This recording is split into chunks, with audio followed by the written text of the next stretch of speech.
एक फरियादी आया था, उनका एक्सपोर्ट इंपोर्ट का बिजनेस था और उनका आधार इनेबल्ड पेमेंट सिस्टम से ये ट्रांजैक्शंस करते थे। रोज़ इनके ट्रांजैक्शन की वजह से 2-3 ओटीपी इनके मोबाइल पे आते थे।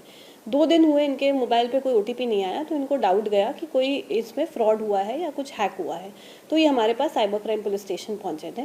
हमने जब ये इन्वेस्टिगेट किया तो सबसे पहले हमें ये पता चला कि इनका आधार पे जो रजिस्टर्ड मोबाइल नंबर है वो चेंज हो चुका था और एक नया नंबर रजिस्टर हो चुका था।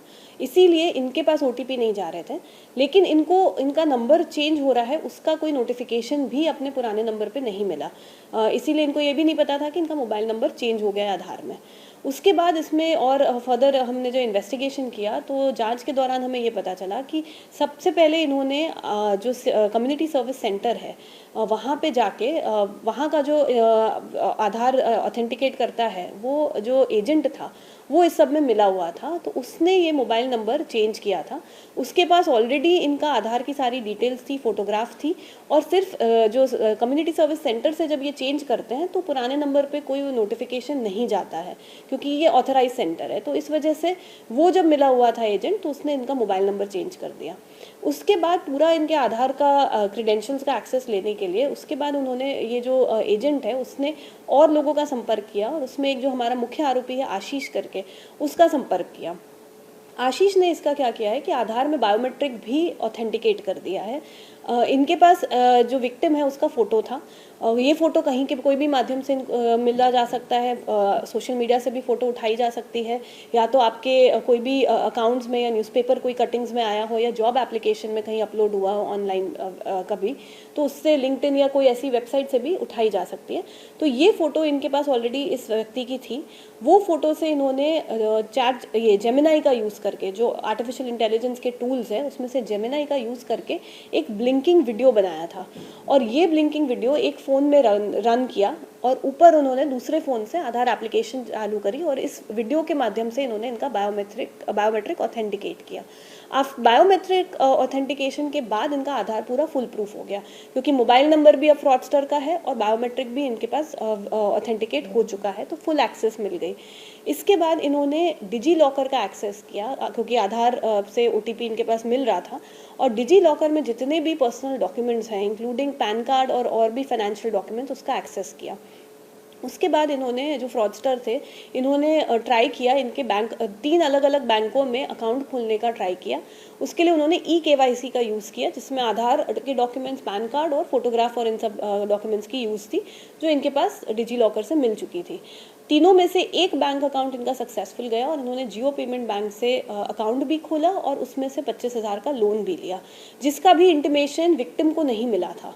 तो ये इस तरह से इन्होंने फ्रॉड किया था और ये जांच के दौरान ये काफ़ी चीज़ें हमारे सामने आई। आजकल आधार इनेबल पेमेंट सिस्टम में काफ़ी जगहों पे देखा गया है कि बायोमेट्रिक ये यूज़ कर रहे हैं, तो बिकॉज ये AI टेक्नोलॉजी इतनी एडवांस हो चुकी है कि डीप फेक वीडियोज़ ये लोग बहुत ईजिली बना लेते हैं और ये वीडियो बनाने के लिए आपको मात्र एक फ़ोटोग्राफ की ज़रूरत है जो कोई भी ऑनलाइन माध्यम से, जैसे मैंने बताया कि सोशल मीडिया से भी उठाया जा सकता है या आपकी कहीं आपने जॉब एप्लीकेशन करी हो कोई वेबसाइट पर, जॉब एप्लीकेशन की वेबसाइट पर कहीं पर भी ऑनलाइन माध्यम पर आपकी कहीं पर फ़ोटो हो तो उससे एक AI जनरेटेड वीडियो बन जाता है। और ब्लिंकिंग वीडियो इसीलिए क्योंकि जो एप्लीकेशन है आधार की उसमें एक ब्लिंकिंग वीडियो की ज़रूरत है ऑथेंटिकेशन करने की, तो ये इन्होंने आराम से डीप फेक का यूज़ करके बना लिया है। अधिकतर जो biometric face enabled biometric systems हैं उनमें जो मैकेनिज्म है उसके जो वीडियोस हैं वो सारे ही वीडियोस AI रिलेटेड जो एप्लीकेशंस हैं वो इजीली बना सकती हैं। तो इसी नई मोडस ऑपरेंडी जो हमें दिखी इसमें कि ये AI जनरेटेड वीडियो को यूज़ करके इन्होंने अपना बायोमेट्रिक ऑथेंटिकेट कर दिया और उसके बाद इन्होंने पूरा एक्सेस गेन कर लिया। तो ये एक नया सिस्टम हमने देखा फ्रॉड में।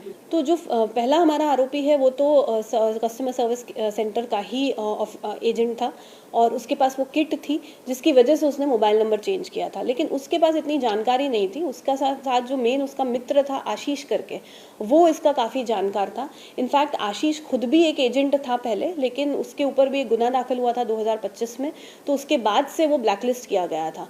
बट अब वो इन एजेंट्स को इसी तरह से डुप्लीकेट आधार या फिर इस तरह से डेटा चेंज करके फ्रॉड करने के लिए वो सुविधा प्रोवाइड करता है, मदद करता है।